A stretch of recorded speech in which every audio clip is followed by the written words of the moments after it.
Shalom, selamat pagi, saudara-saudari yang dikasihi Tuhan. Pagi ini, mari kita sambut hari baru dengan semangat yang membara, karena kita diingatkan akan kebenaran yang sangat berharga. Nats renungan kali ini terdapat dalam Roma 8 ayat 37. Tetapi dalam semuanya itu kita lebih daripada orang-orang yang menang, oleh Dia yang telah mengasihi kita. Dan berdasarkan nats tersebut, materi kita pagi saya berikan tema, lebih dari pemenang. Saudara-saudari terkasih, Roma 8 ayat 37 adalah pernyataan iman yang kuat dan penuh harapan. Ayat ini memberikan perspektif yang berbeda tentang kemenangan. Kemenangan yang sejati bukanlah hanya tentang menghindari kesulitan atau mencapai kesuksesan duniawi. Mari kita uraikan lebih dalam 3 hal penting berikut ini. Poin yang pertama adalah kemenangan dunia versus kemenangan iman. Kemenangan menurut dunia seringkali diukur dari keadaan yang berubah.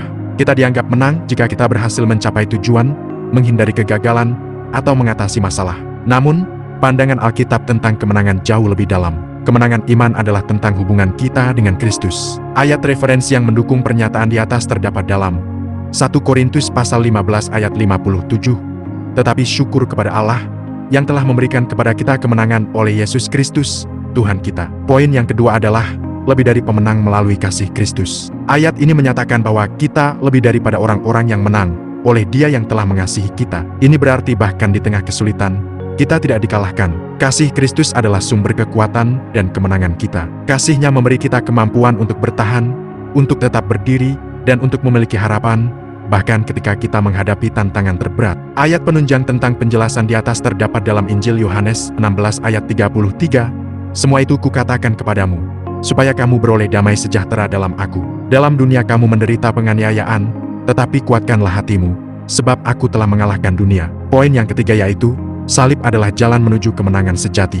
Kemenangan iman bukan berarti tanpa luka. Kita mungkin mengalami penderitaan, tetapi melalui penderitaan itu, kita semakin dekat dengan Kristus. Salib adalah bukti bahwa penderitaan bukan akhir, melainkan jalan menuju kemenangan sejati. Melalui penderitaannya, Yesus mengalahkan dosa dan maut. Dan hal ini selaras dengan apa yang dikatakan dalam Filipi 3 ayat 10 yang mengatakan, yang kukehendaki ialah mengenal Dia dan kuasa kebangkitannya dan persekutuan dalam penderitaannya, di mana aku menjadi serupa dengan kematiannya. Itulah 3 poin penting yang dapat kita jadikan pilar utama dalam kehidupan rohani dan iman kita sebagai pengikut Kristus. Saudara-saudari terkasih dalam Tuhan, sebagai ungkapkan rasa syukur kita kepada Tuhan atas kasih-Nya yang tak berkesudahan, mari kita luangkan waktu sejenak untuk berdoa meminta kekuatan, penghiburan, dan bimbingan-Nya dalam menghadapi setiap tantangan. Ya Tuhan Yesus Kristus, kami bersyukur atas kasih-Mu yang tak terbatas. Terima kasih karena Engkau telah mengasihi kami, bahkan ketika kami tidak layak. Berilah kami kekuatan untuk menghadapi setiap tantangan dengan iman yang teguh.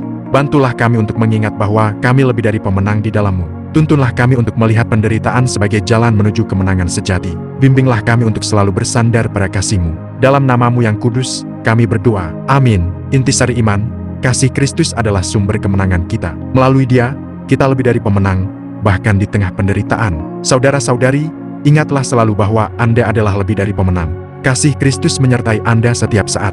Jangan pernah menyerah. Teruslah melangkah dengan iman dan harapan. Berikut inspirasi dan motivasi untuk hari ini. Hadapi hari ini dengan keyakinan bahwa Tuhan ada di pihak Anda. Jangan takut menghadapi kesulitan, karena Anda memiliki kekuatan dari Kristus. Tetaplah bersukacita, bersyukur, dan bagikan kasih-Nya kepada dunia. Selamat berkarya dan Tuhan memberkati.